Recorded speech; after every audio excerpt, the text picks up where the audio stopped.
Hola, ¿qué tal? Soy Juan Naranjo, ¿cómo estáis? Espero que muy bien. Yo ya sé que todavía estamos en primavera, lo sé. O sea, consciente soy.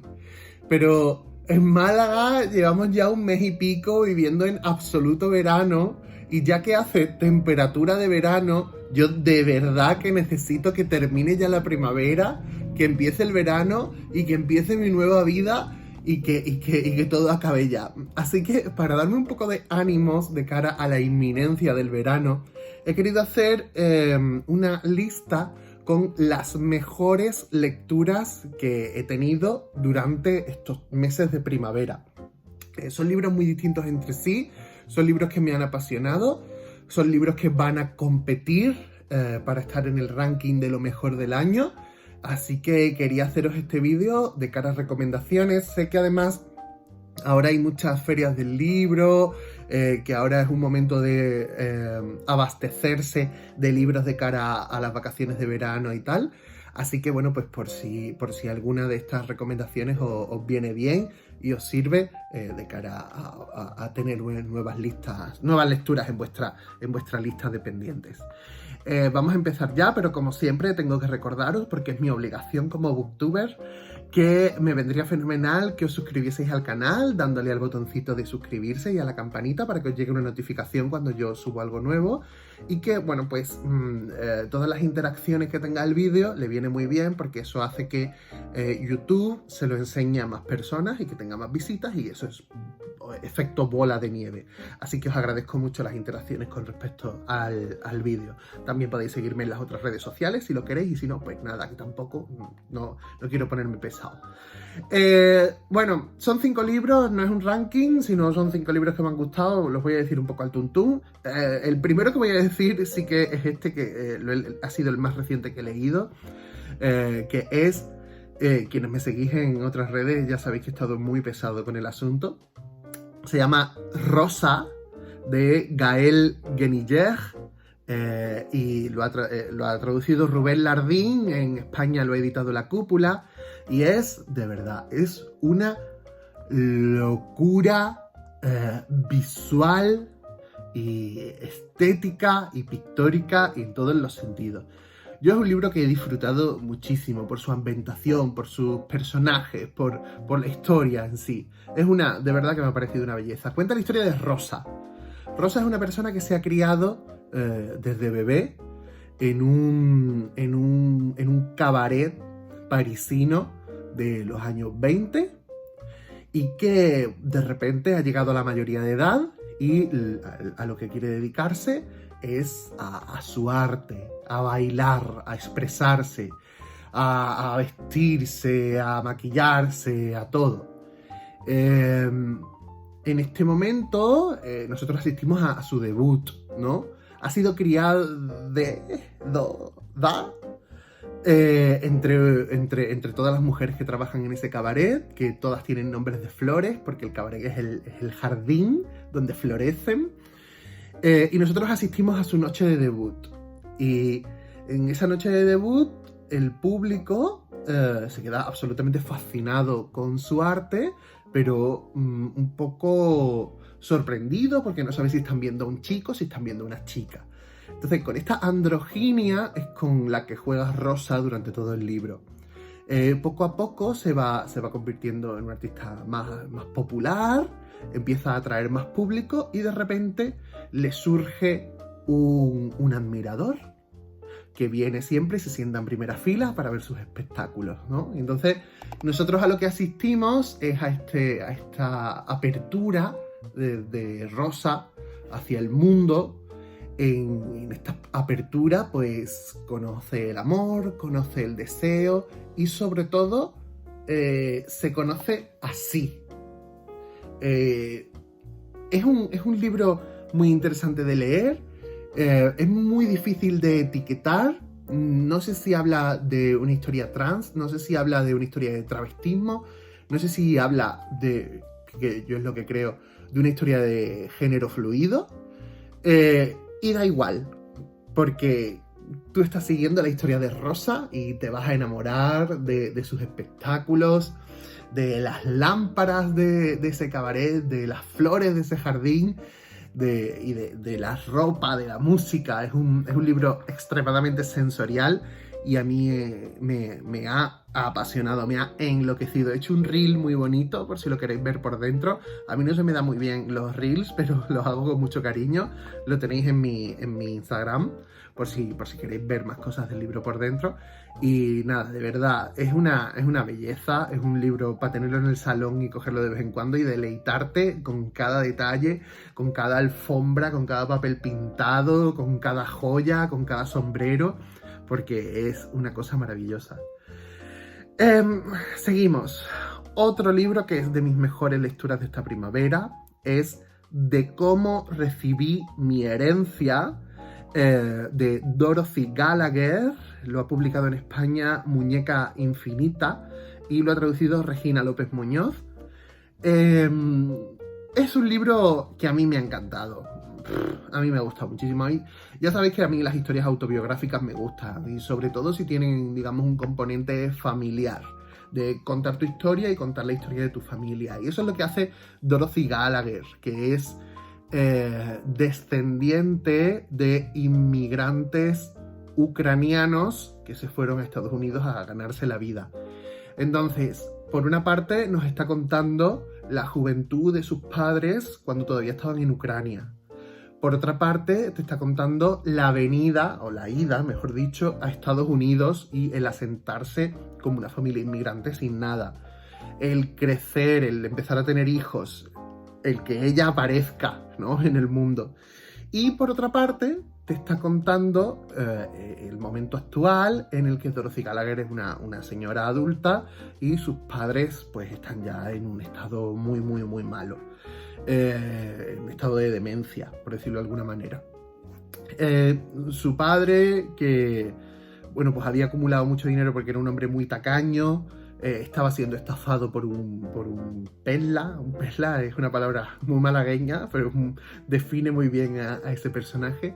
Y entonces ella interviene en ese asunto para intentar arreglar los papeles y la economía de su padre antes de que lo desplumen del todo. Es un libro divertidísimo, es un libro muy ácido. He envidiado mucho la forma de escribir de Dorothy Gallagher porque a mí me gusta mucho la gente que es capaz de escribir sobre cosas importantes, pero de una manera ligera, divertida, rápida. No es un libro, aunque es un libro que cuenta cosas muy duras, como la vida de cualquier persona. Es un libro que está lleno de alegría y que está lleno de sonrisas. Además es muy cortito, son todo ventajas. A mí me ha parecido un librazo y lo recomiendo de todo corazón. Ojalá que le llegue a mucha gente porque de verdad que si os gusta, por ejemplo, los libros de Vivian Gornick, si os gusta Lucia Berlin, si os gusta Mary Karr, pues ese es el rollo. Pero quizá de estos tres nombres que he dicho, probablemente la más divertida sea Dorothy Gallagher, así que os lo recomiendo un montón. Seguimos y vamos a hablar de 10.000 elefantes, que es una novela gráfica que me ha dejado absolutamente impresionado. La ha editado este mes o el mes pasado Reservoir Books y los autores son Pere Ortín y C. Esono Evale. Mirad, cuenta una historia de la que sabemos muy poco y de la que deberíamos saber mucho más. Cuenta la historia de la presencia española en Guinea Ecuatorial y cuenta cómo en los años 40 un equipo de documentalistas, de cineastas, se va a Guinea Ecuatorial a documentar cómo era la presencia española allí. Entonces, claro, es muy interesante porque es un libro exotista en el sentido de que los documentalistas están viendo el entorno desde el punto de vista del hombre blanco que viene de Europa a ver aquello, ¿no? Entonces, claro, habla de cómo desde fuera se ve aquel mundo todavía virgen, todavía salvaje, del que, bueno, pues del que España pues se había apropiado en cierta manera, ¿no? A mí me ha gustado muchísimo, no solo por la historia y por lo que me ha enseñado de cosas que yo no sabía, sino por visualmente es una absoluta gozada. Son unos colores y un tipo de ilustración a la que no estamos acostumbrados, al menos yo, como lector, como consumidor de cómic. Me ha parecido un espectáculo visual. La historia está muy bien contada, usa conversaciones, pero también usan cartas, usan documentos para contarla, y está muy bien, ¿no? Es algo que creo que ya hemos visto a lo mejor en otras historias así de el hombre occidental en un entorno salvaje, en la que este hombre occidental pierde un poco la cabeza, ¿no? Y se obsesiona con algo. En algunas ocasiones ha sido el dorado, ¿no? Y aquí es la idea que da título al libro, que son los 10.000 elefantes, ¿no? Es un libro con mucha aventura, es un libro que observa mucho, digamos, las costumbres, la forma de vivir, la forma de relacionarse de la gente, de las distintas sociedades según donde viven, y a mí me ha parecido bastante impresionante. Así que os lo recomiendo también un montón. Seguimos. Mirad, ya sabéis que Posy Simons es de mis autoras de cómic favorita. Ya sabéis que en este canal hemos hablado mucho o muchísimo sobre Tamara Drew, sobre Emma Bovary y sobre Cassandra Dark, que son los 3 libros que yo había leído de Posy Simon hasta ahora, porque eran los que se habían traducido al español hasta este momento. Y aquí tenemos el mundillo literario, que no tiene nada que ver con los otros 3, porque mientras que los otros 3 son historias largas, el mundillo literario son tiras cortas de 1 página máximo. Es un libro grueso, pero son todos tiras autónomas, por decirlo de alguna manera. Aunque sí que es cierto que hay historias o hay personajes que van saltando y van surgiendo y van volviendo a aparecer a lo largo del libro. Bueno. De verdad.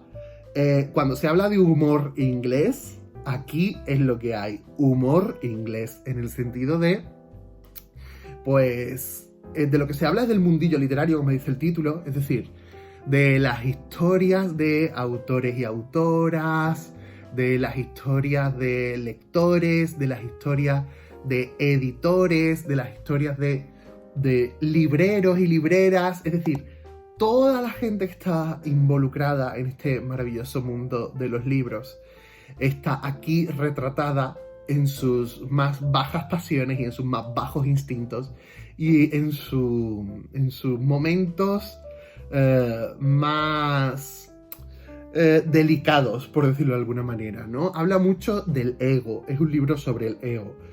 Y bueno, pues tiene algunas de las historias que digo que se repiten, son muy chulas, como por ejemplo la de una librería pequeñita independiente a la que le abren enfrente una gran cadena de librerías y que por lo tanto pues está en peligro de muerte.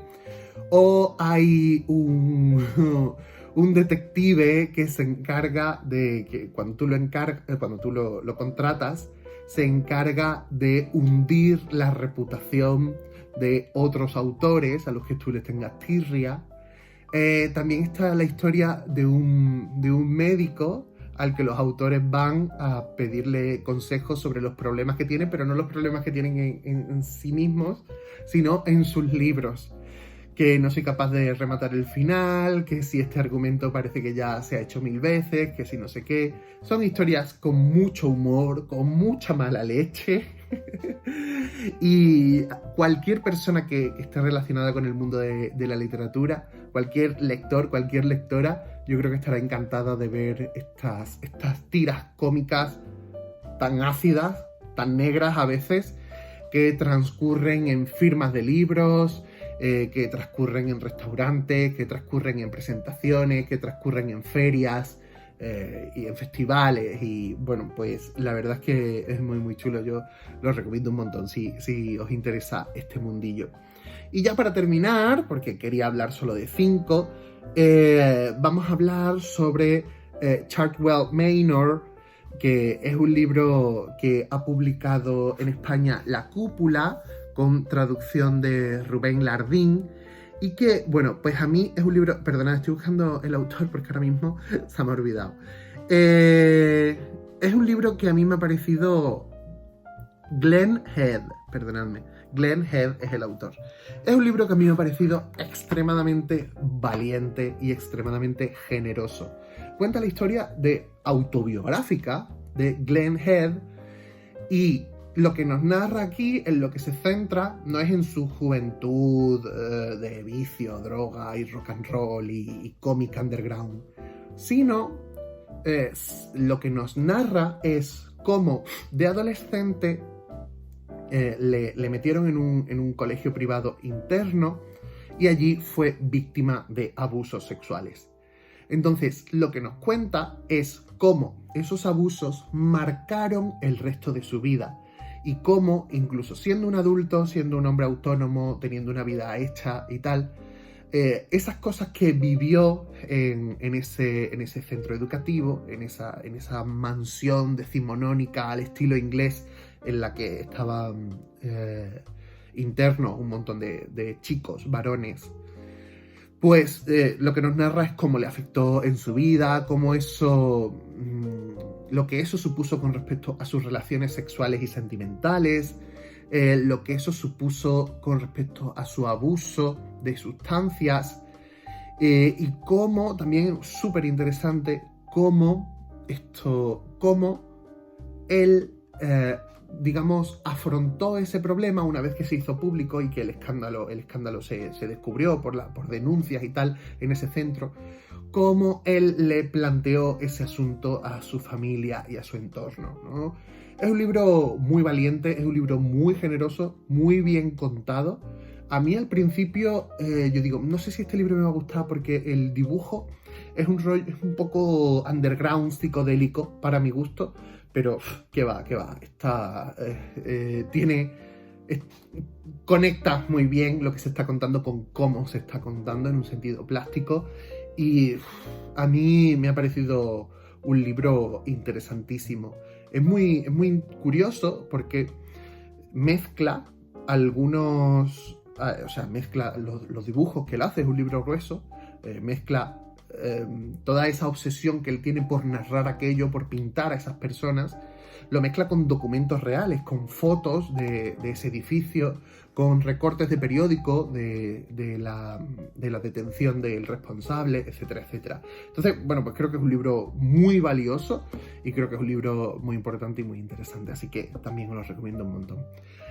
Bueno, pues hasta aquí ha llegado la cosa hoy y me gustaría saber cuál ha sido vuestra mejor lectura de esta primavera. No 5, ni 4, ni 3. 1. Quiero saber cuál ha sido vuestra mejor lectura de la primavera, porque estoy buscando libros para este verano y necesito sugerencias. Nada más, espero que estéis fenomenal, espero que ya os hayáis suscrito al canal, por favor, eso lo doy por hecho. Os mando un beso muy fuerte, nos vemos pronto.